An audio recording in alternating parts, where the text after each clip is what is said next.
What up, fam? Pastor of Punk Rock coming at you today with a little Social Distortion video. All y'all know me. You know it's my favorite band since I was 11 years old. I got a romantic crush on Mike Ness. That's my man crush. That's my dude. It's been my favorite band since I was a kid, man. My Mount Rushmore of musicians is Leadbelly, Johnny Cash, and Mike Ness. You can argue he ain't the most talented guitar player in the world. He's not. He never tried to be. That's the thing. He never tried to be. He tried to be himself from day one. So let's do a little throwback. Let's figure out where he came from, where they're going, and what's happening in the world of Social Distortion. Don't leave any shitty comments. I don't care if you don't like Social Distortion. Don't watch the video. Anybody else who does, like, comment, subscribe for future content so we can keep this thing rolling, man. I'm down here in Mexico. I'm trying to do my thing. I'm trying to bring a little punk rock to y'all. Trying to bring a little scripture to y'all. Today we're going to stay punk rock focused. The story of redemption. It fits into the mold, you know what I mean? So let's get into this right now. 1978, Fullerton, California, Orange County. It's a shithole, man. Let's be honest. Orange County's a dump back then. It's got its nice parts. It's got its money. But overall, it was a dump. Anaheim's a shithole. Fullerton was. You got this young kid, Mike Ness, figured out what punk rock was. He knew that was his future. He knew somehow, some way he was going to do it. He couldn't play guitar at the time. Started plunking away. Got a little thing going. Met another punk, Dennis Donnell. They became best friends until Dennis Donnell passed. He knew he had a vision. He knew what he wanted to do. He just didn't know how to get there yet. He recruited Dennis, who couldn't play an instrument either, so they gave Dennis a bass and only had 4 strings. He figured it'd be easier for him. And they sat there and they tooled away and they did everything they could do to create this band. And through it all, back then, like we all did, Mike became a junkie, became a heroin addict, got into drugs, trying to pay the bills, petty theft, stealing, that type of thing. It happens to a lot of us when we're younger from bad, broken homes, bad areas, and things like this. It's a normal progression. Dennis was never big into the dope thing. So he always was kind of Mike's backbone, bail him out of jail when he needed him to. He was always there for him, And the two were tight. They were just solid tight. So they ended up writing a couple of songs. They weren't really great, to be honest with you. I saw them when it came out, Mommy's Little Monster. I saw them in a little club in L.A., and I didn't think they were that great. Mommy's Little Monster is a cool tune. It's a good song, but I didn't really think they were that good. Mike was deep into his addiction, and he was just going off the rails, man. And they had this album out. They were getting their name out there. People started to know who they were. They were recognizable, but they didn't have that Social Distortion sound yet, and they didn't have that image that would become Mike Ness, And they were focusing more on the raw, aggressive, 3-chord, half-true punk songs, what were popular at the time, what were easy to play. Let's be honest. If you wanted to write music and you weren't just a super talented technical musician, you didn't take music theory in college, these are the things you did. You wrote simpler songs, but it's the emotion. And I saw a great video by Tom DeLonge the other night, and he talked about that, how it's the emotion conveys the message. Whenever he sees the Ramones, that's why they're blown away by the Ramones. Simplest songs you'll ever hear in your lifetime, but some of the best. And why is that? It's because the emotion comes through. You don't have to be out there laying out scales in the mix. You don't have to be a world-renowned guitar virtuoso to have music that people understand and touches their heart, especially people from backgrounds like mine, where we never had that option. We didn't know that was a thing. I didn't know what music theory was till I was in my 20s. Like, I'd never heard of it, So they write these very simple songs, and they were aggressive, they were fast, they were pounding, and they were good. I mean, obviously they sold. I mean, I'm not a huge fan of that album myself, but a few songs on it I love, and I think they're amazing. But it was the raw emotion. And Mike learned that he could get his message out there and his voice heard, and that people actually understood and liked that. That was a huge stepping stone for the band. So Mike gets deeper into his addiction, and he gets more and more focused on the drug than the music itself. And that's when Dennis came back into play once again and said, listen, I'm not going to bail out. Like all your other friends bailed on you. I'm not going to do that, Mike. I love you. I got you. You're my brother. And he helped him get clean, man. And he helped him go to rehab, got clean, he straightened up. And when Mike got clean and straightened up, he realized that he focused all that attention that he had on drugs, on music. He can write some amazing songs. And in 1988, they came out with Prison Bound. And Prison Bound is just a phenomenal album, and especially as a crossover piece for them from the traditional hardcore fast punk, 4/4 double time, to a more melodic, rhythmic, rockabilly type sound, if you want to call it that.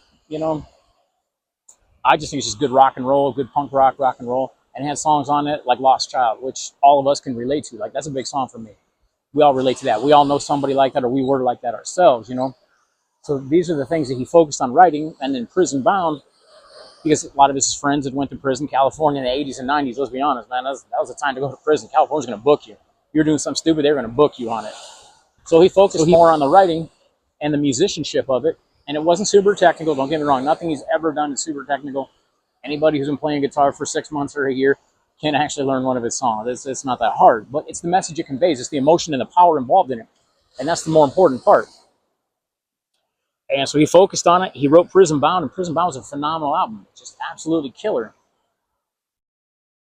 And then in 1990, he parlayed that into the self-titled Social Distortion album that we all know and love. I mean, obviously, it's got Ball and Chain, Story of My Life, Sick Boys, Drug Train, all these songs. And Ball and Chain became like an anthem for my generation. It wasn't the fast-pounding punk rock you hear, but it was just a music everybody can relate to. And lyrically, it is just phenomenal because we've all been there, you know? That broken down car where you got nothing, you're just going, wow, what am I going to do? Like, I am so screwed in life, you know? It's a song everybody can relate to, so it became this anthem, and it was a little underground anthem at first, and then K-Rock picked it up and blew it up. It just blew it off the map, you know? And it became this huge thing. And Story of My Life, like, who doesn't recognize that? When you go back to where you were born and raised, and you see that the whole world's changed around it. It's not the place you knew. You know, we have these fond memories as kids of all these things we did, this innocence that we had as a kid, and we go back and we see it, and it's just corporate America has just devastated everything. Corporate America is just eating it alive, and there's nothing left, you know? So it just resonated with a lot of people.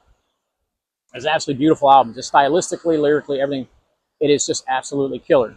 Once again, simple 3-chord songs. Ball and Chain is, it's D-A-G. And that's it. That's the whole song. That's the whole rhythm backbone of the song, you know? He throws a couple of scales in there and changes things up a little bit. But stylistically, that's what it is, you know? And it's just incredible. It's absolutely incredible. And he found the Mike Ness sound. He found the Social Distortion sound. And they've never strayed far from that for SD. I know Mike's done his own things, cheating at solitaire and all this stuff. Yeah, it's not really my thing. But as Social Distortion, that sound that evolved, and it evolved as his equipment evolved.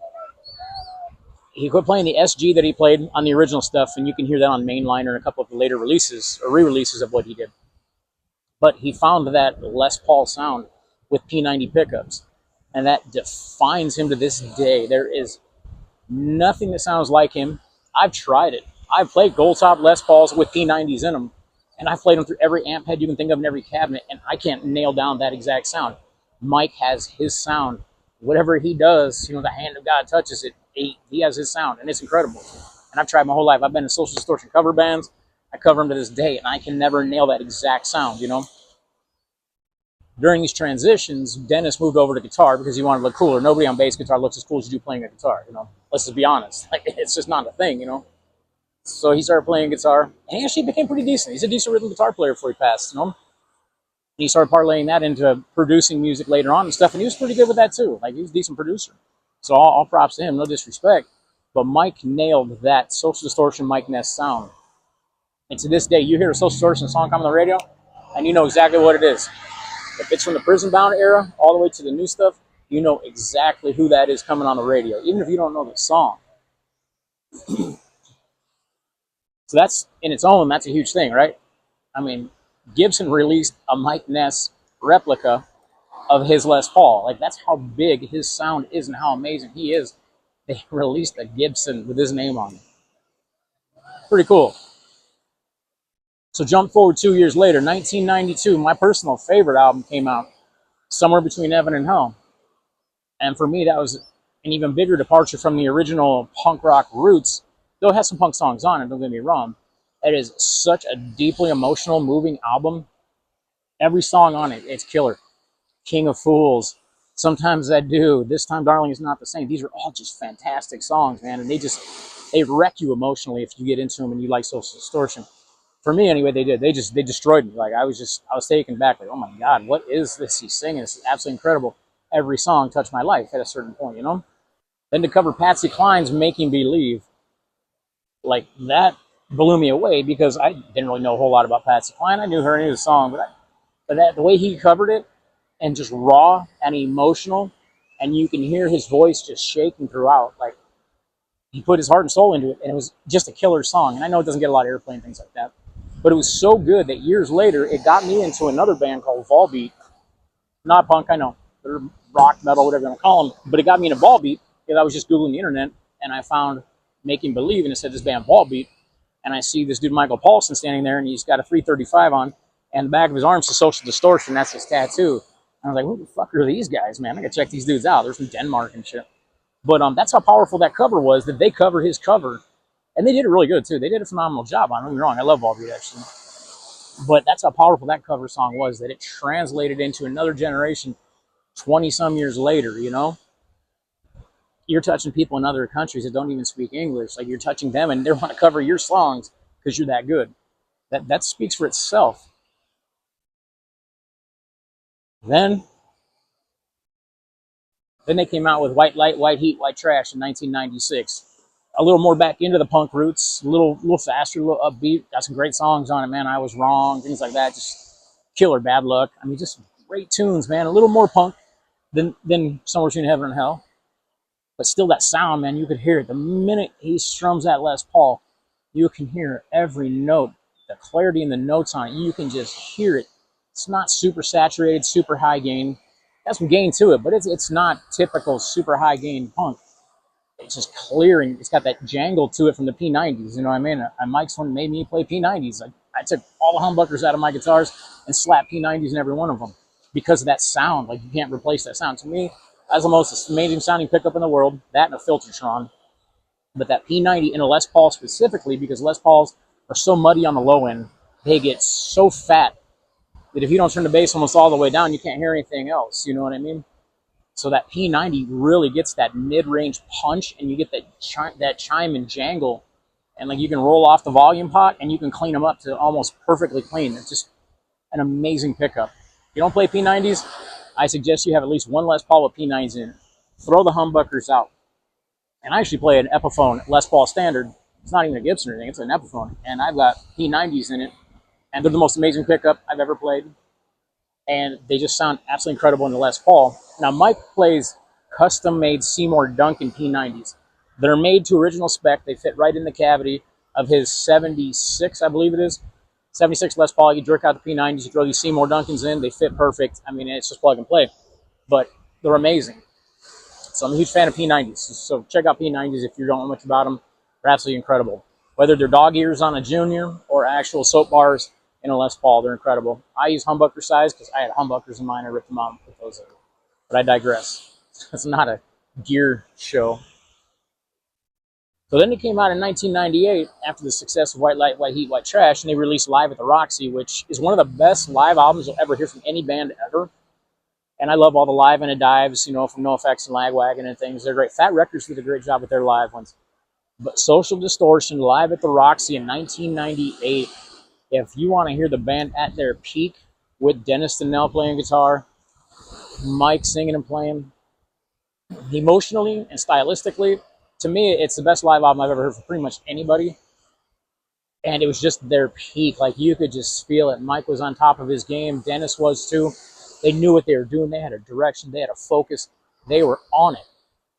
And it's just absolutely incredible. When I cover Social Distortion to this day, I reference the sheet music from that live show because everything he played was amazing. He was on his game that night. So that's what I use. I don't go back to the transcripts of the actual album recordings or studio recordings. I go to that 1998 live at the Roxy.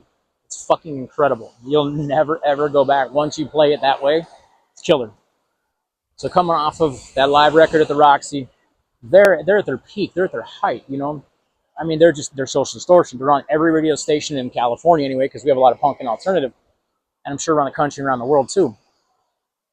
They were at their peak. I mean, they were just set to take over, right? Blink-182 and all the pop punk bands had their thing going, and they were the biggest stuff in the world at that time. But you had this raw, emotional, rockabilly punk in Social Distortion, and they were just peaking and ready to strike. And on February 29th of 2000, Dennis Donnell had an aneurysm. He had just bought a house with his wife and kids, and they were moving in, and he was carrying boxes in.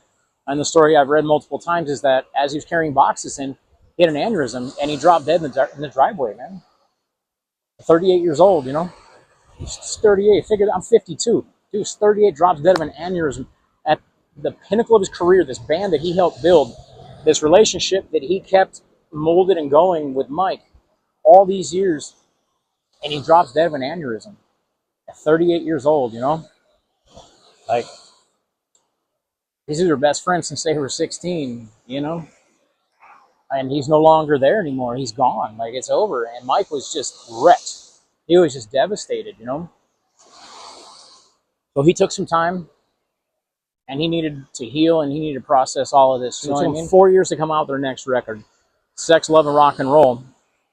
And it was kind of a spiritual healing record for Mike, you know, processing the grief and the loss of a friend for over 20 years, you know, the heart and soul of a band that kept you going.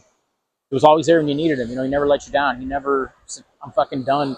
You're fucking a junkie, you know, I'm done with you, man. I got to move on to something in my life. He never did. He stood by Mike the whole time, you know.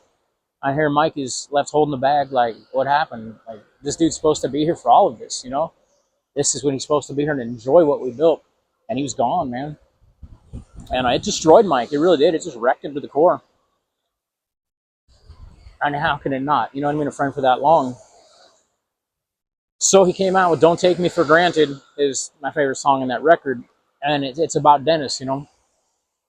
And it's about anyone who's lost somebody, whether it's a best friend or a family member or something, and how we don't understand that tomorrow's not promised to anyone, you know. There's no guarantee tomorrow's there. For me either. I'm 52. I might be dead tomorrow. I live in Mexico. Who knows? I can be dead today. I'll be honest. I'm not going to sleep on that fact. I can die any day. But he emotionally compartmentalized all these things into one record, and it came out. It was powerful. It was really powerful. It's one of my favorite records they've done, you know. But it was tough to see that go down like that, you know. And it was tough to see Mike go through that. Fast forward 7 years, Mike's toured a lot. Took a break from recording, did a lot of his own stuff. We're not going to get into his solo projects. And he came out of the Hard Times and Nursery Rhymes. A little more Machine Gun Kelly back in the day. I don't mean the rapper. I'm talking about the fucking gangster. Fucking rapper or whatever, man. Hard Times and Nursery Rhymes. And it came out of that. And it was back to the roots of the rockabilly, you know. Back to just being a little more soulful. Great record, you know. They did a whole bunch of compilations in between then, a bunch of greatest hits releases, but it was all the same old stuff for the most part. I saw them every year they toured wherever I live. If they came to my town, whether it was in Chicago at Riot Fest or just this past year, 2025, I saw them in Seattle. I had tickets from 24, but Mike got cancer on his tonsils, and he couldn't sing, obviously, so they postponed everything for a year, honored our tickets. I got to go to that, you know, took my ex-wife to the show. She had never seen a punk show or a Social D. She just heard me talk about this guy, which I loved my whole life, and all this stuff, you know. She listened to music, she likes him, but she'd never been to one, and I took her there, and she was just like, fuck, this dude's amazing. Like, it was incredible. Like, his voice, he sounded strong, he sounded like Mike. I was worried going into it, you know, he's coming out of throat cancer, what do you expect from somebody? But no, he was awesome. He was on top of his game. He wasn't there just to sell tickets, make some money or anything. He was there, and he was singing with everything he had. It was dope. Killer experience. Now I live in Mexico. I don't know if I'll ever get to see him again. I do know that there's a cruise coming up, and I'm going to put the link in this video. It's a punk rock cruise, and Social Distortion is headlining and kind of put it together. So I'm going to see about getting tickets. That's this spring. I believe it's in March or April. Don't quote me on that. I'm going to put the link up here so you guys see what it is. But yeah, they're going to come back around. This is probably my last chance to see him, to be honest with you. Mike's 63 years old. I don't know how much longer he'll be touring. You know, he's been doing this for 48 years.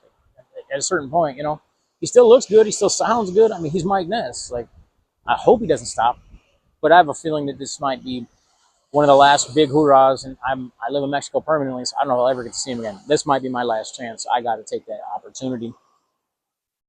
They got a new album coming out.